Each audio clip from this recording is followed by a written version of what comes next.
সিংহের গর্জন সহ্য হয়, হনুমানের বেঞ্চি সহ্য হয় না। হনুমানের বেঞ্চি দিবেন না। বাংলার দিকে ষড়যন্ত্র করলে আপনাদের সেভেন সিস্টারও খণ্ড বিখণ্ড হয়ে যাবে ইনশাআল্লাহ। শেখ হাসিনা গণঅভ্যুত্থানের মুখে বাংলাদেশ ছেড়ে তার নিজের দেশ ভারতে পালিয়েছে। বাংলাদেশে আর ফ্যাসিজম চলবে না।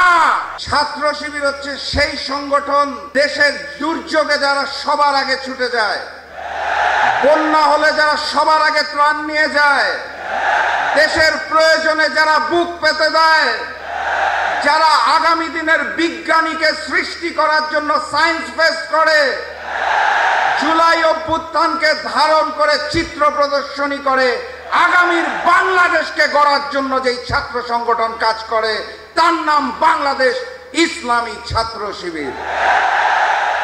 রক কাটার ওই গল্প আর চলবে না। ফ্যাসিস্ট শেখ হাসিনা নাই, দিল্লির তিলকওয়ালি মুখ্যমন্ত্রী শেখ হাসিনা গণঅভ্যুত্থানের মুখে বাংলাদেশ ছেড়ে তার নিজের দেশ ভারতে পালিয়েছে।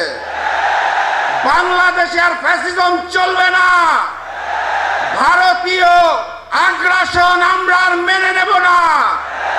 বাংলার পবিত্র মাটিতে ওই আওয়ামী লীগ আর ভারতের অপরাজনীতিক ষড়যন্ত্র নিষিদ্ধ ঘোষণা করা হলো। ভারতকে বলে দিতে চাই, ভালোয় ভালোয় শেখ হাসিনাকে ফেরত দিন, জনতার আদালতে বিচার হবে, তার ফাঁসি হবে। আর ভারতীয় মিডিয়াকে বলতে চাই, বাংলাদেশের তৌহিদি জনতা প্রস্তুত আছে। সিংহের গর্জন সহ্য হয়, হনুমানের বেঞ্চি সহ্য হয় না। হনুমানের বেঞ্চি দিবেন না। বাংলার দিকে ষড়যন্ত্র করলে আপনাদের সেভেন সিস্টারও খণ্ড বিখণ্ড হয়ে যাবে ইনশাআল্লাহ। বাংলার মাটিতে আওয়ামী লীগের রাজনীতি নিষিদ্ধ, ভারতীয় আগ্রাসন নিষিদ্ধ।